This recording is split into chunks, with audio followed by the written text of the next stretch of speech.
बिस्मिल्लाहिर्रहमानिर्रहीम। अस्सलाम वालेकुम नाज़रीन, आप यूट्यूब चैनल देख रहे हैं। मैं इमरान खान हूँ। सबसे पहले तो अहम खबर ये है कि पाकिस्तान तहरीक इंसाफ ने शहबाज शरीफ का चैलेंज कबूल कर लिया।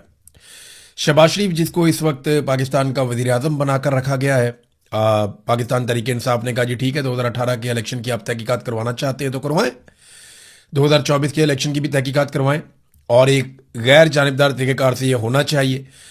वज़ीर आज़म की जानिब से 2018 के इंतखाबात की तहकीकात के चैलेंज पर रद्द-ए-अमल देते हुए तर्जमान पाकिस्तान तहरीक इंसाफ ने कहा कि हम शहबाज शरीफ का ये चैलेंज खुले दिल से कबूल करते हैं। इलेक्शन 2018 की गैर जानिबदाराना तहकीकात के लिए मुकम्मल तौर पर तैयार है। तहकीकात सिर्फ 2018 नहीं बल्कि 2024 के इंतखाबात की भी होनी चाहिए। 2014, 18 और 24 इन तमाम इंतखाबात का जामे जायजा लिया जाए। ये 14 में नहीं 13 में हुए थे। दूध का दूध और पानी का पानी हो जाएगा। 2014 में सिर्फ 4 हल्के खोलने का मुतालबा किया था। 4 हल्के खुलने पर संगीन बेज़ाब्तियां सामने आई थीं। उस वक्त की हुकूमत ने वसी तहकीकात से गुरेज किया था। 2018 के बाद इमरान खान ने हर हल्का खोलने की पेशकश खुद से की थी। अपोजिशन जिस हल्के की निशानदेही करती, पीटीआई हुकूमत उसे खोलने के लिए तैयार थी। 2024 के इंतखाबात में इंतखाबी शफाफियत पर संगीन सवालात उठे हैं। सियासी इंतकाम और उम्मीदवारों को जेलों में डालने के वाकयात सामने आए। ये तो बड़ा जुल्म है। एक एक पाकिस्तानी जानता है जो कुछ किया गया 2024 के इंतखाबात में। वो कुछ बार बार बताने की ज़रूरत नहीं है। बहुत सारे अब जो उम्मीदवार हैं पाकिस्तान तहरीक इंसाफ के, वो चैलेंज करना शुरू हो गए कि जनाब सबसे पहले मेरा हल्का खोल दें, 2018 का भी खोल दें और 2024 का भी खोल दें। वो जो सियालकोट से डार फैमिली है वो कहते हैं जी हमारा इलेक्शन खोलें, 2013 का भी, 18 का भी और 2024 का भी। हर कोई ये कहता है कि हल्का खोले।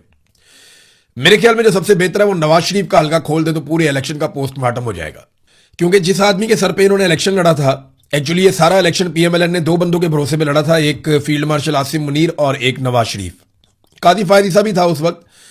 तो इन लोगों ने इलेक्शन लड़ा था इन लोगों के सर के ऊपर रख के, और सहूलतकारी का किरदार अदा कर रहा था chief election commissioner Sikandar Sultan Raja. तो ये नवाज शरीफ का एक हल्का खोल लें, दूध का दूध और पानी का पानी हो जाएगा। अगर नवाज शरीफ जो पार्टी का सरबराह है वही नहीं जीता तो फिर कौन जीता? फिर तो कोई जीत नहीं सकता ना। अगर नवाज शरीफ खुद अपना इलेक्शन अपने जाती हल्के से यास्मीन राशिद के मुकाबले में हार गया तो फिर कहां जीतेगा? नवाज शरीफ ने 2 इलेक्शन लड़े, एक लड़ा खैबर पख्तूनख्वा में हजारा में, वो भी हार गया, और एक इलेक्शन लड़ा लाहौर में यास्मीन राशिद के मुकाबले में, वो भी हार गया। फिर नाराज हो गया। जब नवाज शरीफ साहब रुस गए तो नवाज शरीफ साहब को एक फॉर्म 47 जाली पकड़ा दिया गया।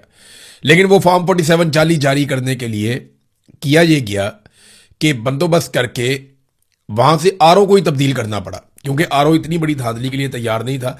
सिर्फ नवाज शरीफ का हल्का खोले सब पता चल जाएगा। ईमान ताहिर साहिबा ने भी चैलेंज कर दिया। ये अटक से इनकी एमएनए की 2 सीटें हैं। अटक में वैसे एमएनए की 2 ही सीटें हैं और वो दोनों के अंदर ये खानदान बड़ा मकबूल है। वो कहती है चैलेंज है, सबसे पहले अटक के दोनों कौमी असम्बली के हल्कों के 2018 और 2024 के फॉर्म 45 अवाम के सामने रख दें। एक एक पोलिंग स्टेशन और एक एक वार्ड का रिजल्ट चेक कर लें। अगर सच जानना है तो फर्जी बयानात नहीं, असल रिकॉर्ड सामने लाएं। दूध का दूध, पानी का पानी हो जाएगा। आपने दीदा दलेरी से 2024 में अवाम का मैंडेट चोरी किया, अब वही बात कि चोर मचाए शोर। बहरहाल ये एक और चैलेंज सामने आ गया। ईमान मजारी साहब भी कह रही है, लेकिन मेरा फिर ये कहना है कि सबके हल्के खोलने के बजाय एक नवाज शरीफ का हल्का खोले।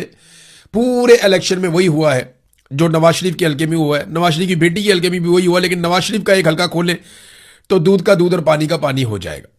नादरीन, आज़ाद कश्मीर के हवाले से सूरत हाल मैं आपके सामने रखता हूँ। कुछ लोग पाकिस्तान के बाहर से भी गए हुए हैं पाकिस्तान में, और वो कोशिश कर रहे हैं कि मुज़ाकरात करवाए जाएं। कुछ जो मकामी लोग हैं वो भी कोशिश कर रहे हैं, कुछ उलमा इकराम है वो भी कोशिश कर रहे हैं। फजलुर रहमान भी इस मामले में आए हैं, अचकज़ई साहब ने स्टेटमेंट दिया, कुछ और लोग भी आए। अब जो लोग इस वक्त मुज़ाकरात कर रहे हैं या बातचीत कर रहे हैं दोनों जानिब, उनसे कुछ खबरें बाहर आई हैं। मैं एग्जैक्टली आपको इसलिए नहीं बताऊंगा कि फिर वो उनको टारगेट किया जाएगा, उनकी कोशिशें जो हैं उनको भी टारगेट किया जाएगा। लेकिन मैं आपको ये बता देता हूं कि जितने लोगों ने भी दोनों तरफ मुज़ाकरात किए वो ये कह रहे हैं कि जो ज्वाइंट अवामी एक्शन कमेटी है वो काफ़ी लचक दिखा रही है बहुत सारे मामलात में। वो एहतजाज भी कर रहे हैं, मार भी खा रहे हैं, पब्लिक उनके साथ खड़ी है, लेकिन इसके बावजूद वो लचक दिखा रहे हैं कि ठीक है हम बैठ कर बात करने के लिए तैयार हैं, हथियार का इस्तेमाल ना किया जाए,